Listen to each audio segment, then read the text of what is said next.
बहुत ही शर्मनाक है, निंदनीय है। और रंगा बिरला जो 56 इंच सीने की बात करता था वो नालायक पीछे से भाग गया। कह रहा हूँ अडानी और अंबानी के गुलाम है। सुबह उठ करके इनको अडानी और अंबानी का काम करना होता है। उन्हीं की भील प्रदेश टाइम्स न्यूज चैनल में आपका स्वागत है।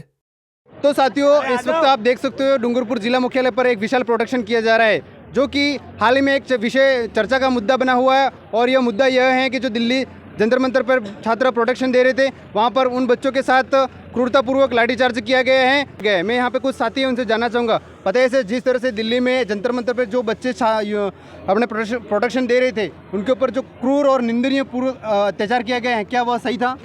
सबसे पहले आपके चैनल को जोहार। जय भारत जय संविधान। जंतर मंतर पे जो प्रोटेस्ट चल रहा है, उस प्रोटेस्ट का हम लोग समर्थन करते हैं पूरी तरीके से।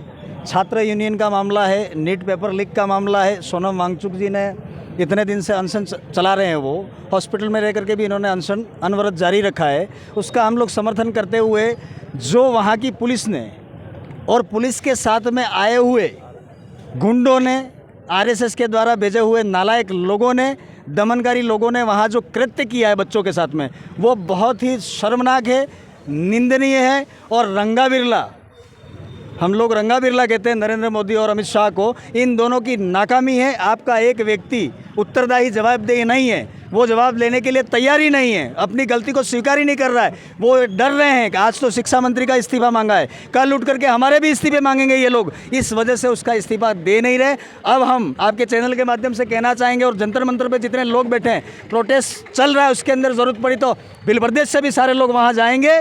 और आने वाले समय में पूरी की पूरी नाकारा सरकार को वहाँ से हम तो इस्तीफा देने की बात कर रहे हैं। ये सरकार हट जानी चाहिए।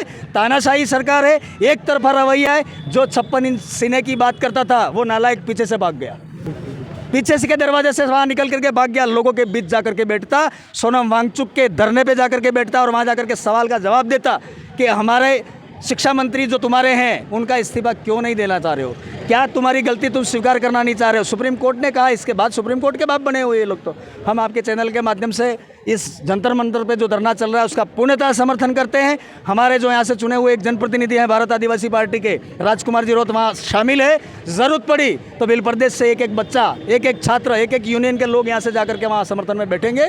ये किसी पार्टी का नहीं है, ये देश के आने वाले भविष्य का धरना चल रहा है जंतर मंतर पे। कोई राजनीतिक दल उसके अंदर शामिल नहीं है, सारे के सारे लोग वहाँ हैं। बीजेपी के लोगों के बच्चे वहाँ हैं, जो एमएलए हैं, सांसद हैं, उनके बच्चे वहाँ प्रोटेस्ट कर रहे हैं। जो पुलिस नेम प्लेट नहीं है, उनके बच्चे वहाँ काम कर रहे हैं। तो बड़ा ही निंदनीय कृत्य किया है वहाँ की पुलिस ने। हम इनका पूरी तरीके से भरपूर निंदा करते हैं, और जो हुआ है वो गलत हुआ है। सुप्रीम कोर्ट इन पुलिस वालों पे, इन मिलिट्री के जो लोग थे उन पे कार्रवाई करे और आरएसएस के लोगों पे कार्रवाई करे। यही हम आपके चैनल के माध्यम से कहना चाहेंगे। जिस तरह से देखा जाए, एक तरफ मोदी जी का कहना है कि बेटी पढ़ाओ बेटी बचाओ, और जिस तरह से अभी सोशल मीडिया पे तेजी से वीडियो वायरल हो रहा है, फोटो वायरल हो रही है कि महिलाओं को क्रूर और निंदनीय पूर्वक मारा जा रहा है, क्या वह सही था?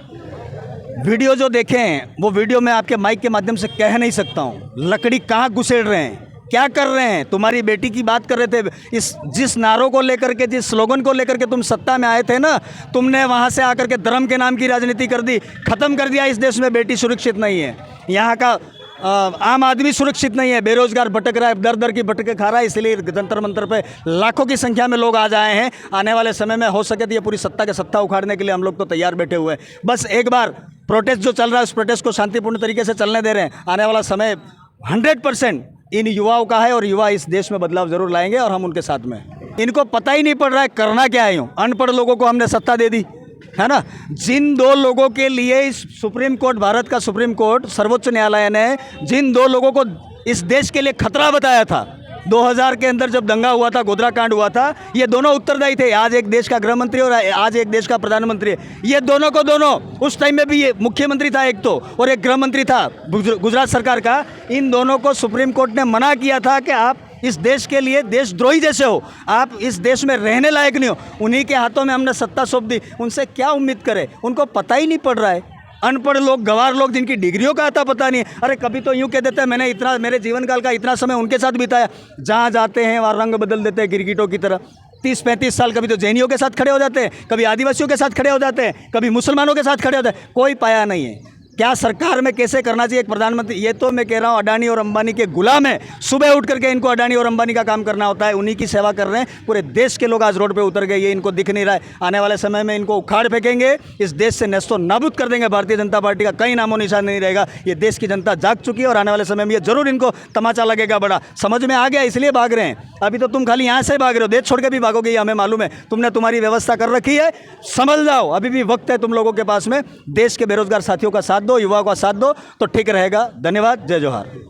Subscribe now and press the bell icon. Never miss an update.